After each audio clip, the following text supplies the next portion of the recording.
Bilang isang estudyante ni Wing, masinsinan ng pagsasanay ni Sushi sa Shengryu Martial Arts at Nen.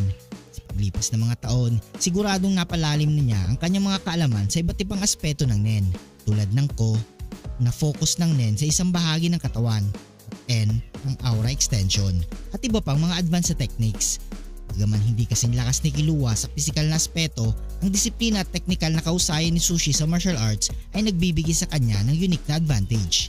Ang patuloy na pagsasanay ni Sushi at ang kanyang dedikasyon ay nagpatibay sa kanyang determinasyon at strategic thinking, bagay na mahalaga sa isang labanan. Si Sushi ay isang likas na masipag at matyaga. Patuloy niyang hinahasa ang kanyang kakayahan sa bawat pagkakataon. Ang kanyang pagkakaroon ng mahusay na guro at mentor sa katauhan ni Wing ay nagbigay sa kanya ng solidong pundasyon sa Nen at martial arts. Sa mga laban at paikisalamuhan ni Killua sa iba't ibang makapangyarihang Nen users, mas lalong tumindi ang kanyang kakayahan, lalo na sa paggamit ng Godspeed at iba pang advanced na Nen techniques. Ang Zoldyck bloodline ni Killua ay nagbibigay sa kanya ng pambihirang lakas, bilis at agility. Ang kanyang pagsasanay mula sa pagkabata bilang isang assassin ay nagbibigay sa kanya ng malaking kalamangan sa pisikal na aspeto. Marami ng laban at misyon si Killua na kinaharap, kaya't malalim na ang kanyang kaalaman at karanasan sa iba't ibang sitwasyon sa labanan. Isa sa mga natatanging katangian ni Killua ay ang kanyang instinct sa labanan. Ang kanyang likas na kakayahan na mag-adapt sa anumang sitwasyon at makahanap ng kahinaan ng kalaban ay isang malaking bentahe. Si Sushi ay may technical na kausayan sa martial arts at disiplina sa paggamit ng Nen. Ang kanyang strategic approach ay malalim na pag-unawa sa fundamentals ng Nen ay malaking bentahe. Si Killua naman ay may pisikal na lakas, bilis at adaptability sa iba't ibang sitwasyon. Ang paggamit ng Godspeed ay nagbibigay sa kanya ng lightning fast reflexes at devastating attacks. Bagaman malakas na si Sushi, maaring kulang pa rin sa raw power na maikukumpara kay Killua. Ang kanyang strategic approach ay maaaring hindi sapat laban sa overwhelming speed at power ni Killua.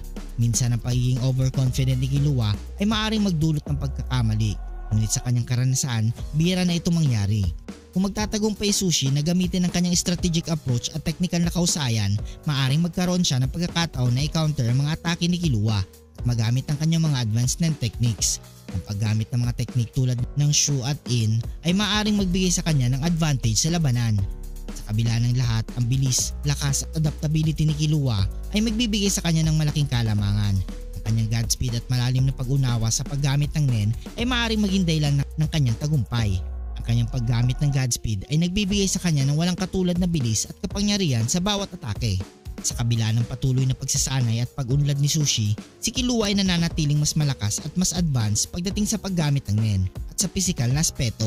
Bagaman si Sushi ay maaaring makapagbigay ng magandang laban gamit ang kanyang disiplina at strategic thinking, malaki pa rin ang posibilidad na si Killua ang magwawagi sa kanilang rematch. Ang kanilang laban ay magpapakita ng kanilang paglago bilang mga mandirigma. Ngunit ang natural na talento at karanasan ni Killua ay magbibigay sa kanya ng kalamangan sa uli.